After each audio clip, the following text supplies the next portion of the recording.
that everything that exists has a certain potency within it, right? For example, I myself, I have the potency to move my hand to the right now, right? And it's only actually to the right once my hand is at the right. And this is what we call change, right? The actualization of a potency. Yes. Do you agree with that? Yes. Okay, I'm still good. waiting for the theory of the proof. We're going to get to the proof, right? So what we see in reality is that everything that exists in motion can either be a secondary mover or it can be a primary mover, right? A secondary mover is a thing which receives its actuality from something previous to itself, so from another potency. So for example, when your parents begat you, you received your actuality from their act of procreation, correct? Yes. So you would be a secondary mover, right? Now, what we are going to say is that God is what we call the primary mover. This is what Aristotle and all the philosophers call the unmoved mover, right? So what we're going to say is that in order for secondary movers to exist, there must first be a primary mover because of something we call a per se causal series.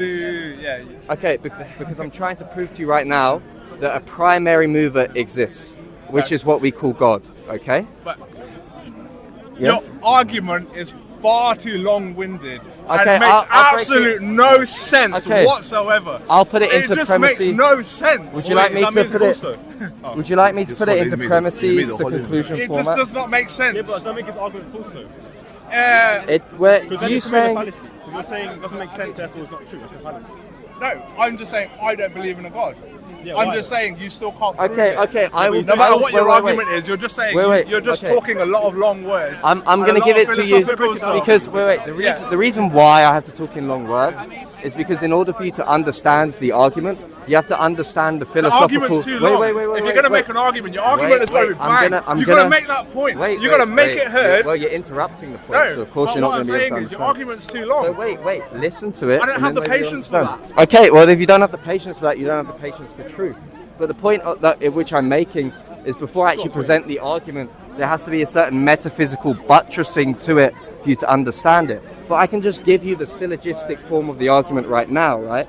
So premise one, some things are in motion, right? So for example, burning wood, me moving my hand to the right. Some things are in motion.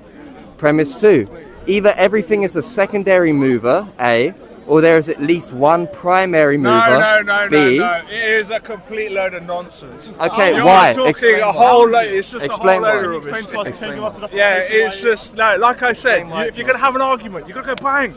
This is my argument. Okay, This so is what I'm talking his problem about. with This the is what I'm argument trying for to prove. God's existence is because he just doesn't understand it. But that's just fallacious. Just because you don't understand something doesn't mean it's not true. I don't understand quantum mechanics, but that doesn't mean... Don't run away. Don't run away, man. Come on, come back. Okay, so guys, just because the atheist left, I'm going to break down to you guys some proof for God's existence, okay? We can do this in two ways, which I prefer in the Thomistic tradition, but we're just going to talk about one way right now, which is called the argument from motion, which St. Thomas Aquinas uses as his first way to prove that a God exists. Now guys, keep in mind that when you are proving that God exists, atheists usually want empirical evidence, but we do not believe in a physical God. We do not believe that God is physical, like this floor here, like my glove, like my hand. God is an immaterial being, okay? So in order to prove a God, we're not going to appeal to empirical standards. And the way in which we can know things exist, the way we can know things outside of the empirical method is because you can't even prove the empirical method empirically. So how do we also prove things? Through philosophy, right? We can prove things through philosophy. So in interacting with the world and perceiving it into our intellect, we can understand certain things about the natural order of things through reasoning, right? And this is where St. Thomas Aquinas, through looking at the world, and Aristotle, through looking at the world, understand an argument for God's existence called the argument from motion. Now, what is motion? Motion is the actualization of a potential. For example, if I move my hand to the left, my hand right now is potentially to the left, and now it's actually to the left. I could potentially stop speaking, and now I'm actually stopped speaking. So what motion is the actualization of a potential, right? So premise 1 is just change exists. And premise 2 is but change is the actualization of potential. And we understand that everything that exists right now has received its actuality or its existence from another thing. For example, I received my existence because my parents procreated to create me, okay? That's where I received my actuality from. So Thomas potentially existed, and then once that act happened, they actually existed. Now the question is, does a primary mover exist? Now what a primary mover is an unmoved mover. That thing which does not receive its actuality, however, it gives actuality to other things. This is what we call God. So either everything is a secondary mover, which is something which receives actuality, this is premise 3, or there is at least one primary mover, which is what we call God, which is premise 3. Okay? Now, if you say that there is no primary mover, we have to account for how there are any secondary movers in the chain at all. Now, St. Thomas Aquinas says that this is a per se causal series. A per se causal series is a series in which the members receive their actuality from another. However, they don't have that act of causality within themselves, right? So, for example, if I move a stick and a stick moves a stone, the stick in and of itself doesn't have the ability to move the stone. It only receives that per allude when I move the stick that moves the stone. This is what we call a per se causal series. So in order for the stick to even exist, moving the stone, it's founded on a first member, which is myself, who moves the stick to move the stone, right? This is the example that St. Thomas uses.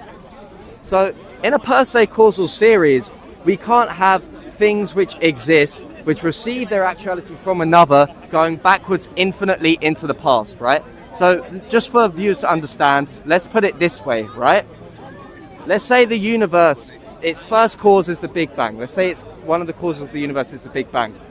And then we're going to say, well, God was the one who caused the Big Bang. The atheist may reply, but, maybe there's a Big Bang before the Big Bang. Maybe there was a cause before that, and so on. Okay, but the problem with that is that in a per se causal series, there must always be a first member, meaning that in order for the Big Bang in even to receive actuality, it must have received that first from a primary mover, which we call God, right? So the point of it is this, right? In a per se causal series, there must be a primary mover, which we call God. Now, this primary mover is going to be pure actuality because it cannot receive its existence from another. This is what the atheist just ran away from, because it's clear that he's not familiar with Thomistic metaphysics and philosophy in Aquinas' first way. He's a Sikh. He was a Sikh, by the way. Oh, a Sikh. Well, he was saying, prove to us that God exists, and when we give him the evidence, he doesn't want to know. He ran off. Right. But anyways, so that's the proof for God's existence, that a primary mover exists. But there's more to this, right? Because we understand that a primary mover, according to Aristotelian philosophy, must be pure actuality in order not to receive its actuality from another. So there's no potency within this being. But if you're pure actuality, you cannot be material, you cannot be temporal, and you cannot be within the realm of space-time. Why? Because then you have the potency to change. And a purely actual being doesn't have any potency to change. He's purely actual. So we know that God is spaceless, timeless, and immaterial. We also know that this being must be perfect. Why? Because what is it to be perfect? A perfect thing is to lack all privations, okay? For example, why is a rabbit imperfect? We consider a rabbit is imperfect if it has a broken leg. It can't run away from a predator, okay? That's a privation of the rabbit's being because it's failing to actualize some potency about itself. However, consider this. A purely actual being has no privations nor any potencies. And because there's no potencies within this first being, it must be perfect because there's no lack of being able to actualize potencies. So it's a perfect immaterial, atemporal being, right? This is what St. Thomas Aquinas calls the argument from motion. So I'm just sick and tired, really, of coming to the park and hearing atheists say there is no proof for God's existence. And then when we bring the proof, they just run away. They complain, the proof is too long for me. I don't want to hear that. I'm going to run away from the debate. If you want to be an actual interlocutor in the argument, just humble yourself and listen to what the other person has to say. Because Thomistically, we can prove that a God exists. We can even prove that this being has an intellect, right? This will be my final point on the proof that a God exists.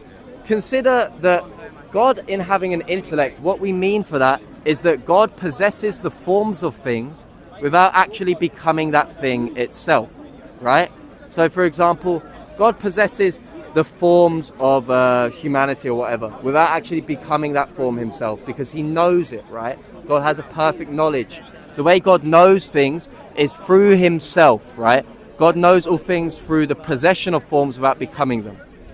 However, if this immaterial being causes all things, according to the principle of proportionate causation, that which causes a thing possesses the form of that thing, or possesses that thing within itself, right? For example, if I were to give you £5, I must have possessed £5 in order to give it to you first, right? God, in causing creation, must have in some sense possessed it before causing it. But yet, since he's a purely actual being, he could not have been creation himself. Thus, God possesses the forms of these things without actually becoming them, and thus God has a real intellect and a will. So we understand that God exists just through Aquinas' reasoning of the argument from motion. But the gentleman over there ran away. There's lots more I'd like to say on it, but we'll just wrap it up there. I don't know if there's Thomas, anything you want to close No, with. bro. What do you think of Matt Dillahunty? Do you think you would Right. he be a worthy opponent for a debate? I would love to one day be able to debate someone like Matt Dillahunty, but I think what Matt Dillahunty does fundamentally, and Bob even debated him a little bit on something, is he usually does this thing where he tries to shift the burden of proof onto someone else, right? When you're an atheist, right, what does atheist mean? It's not an agnostic. An atheist is theist. Is the negation of theist. It's not just the lack of belief in a God, it's that you do not believe there is a God. There is no God. It's the rejection of a God exists, exactly. So there is still some burden of proof, even on the atheists themselves, right? So I would ask Matt Dillahunty, if he was debating something like that, what proof do you have of this? He's probably going to come up with an argument from evil or something. Then we would just come up with a theodicy to refute that. Joseph is Jesus' father. Joseph is Anyway, tell the family about your channel, how to subscribe. Yeah, man. I've got a YouTube channel as well called Thomas Apologia. If you guys want to subscribe and help out, I would love to see that. Subscribe, like, comment. That would be amazing. Hit the notification button right now. Yeah, hit the notification button right now. Hit that now, guys. And we're going to be going over lots of Thomistic metaphysics, philosophy, arguments for God's existence. I haven't really covered this too in depth, so don't get onto me too much for not going into everything about the argument from motion or the deity or anything right now. But look, that's it. That's a wrap. Subscribe to Thomas Apologia. We out. Anywho, God bless. God bless.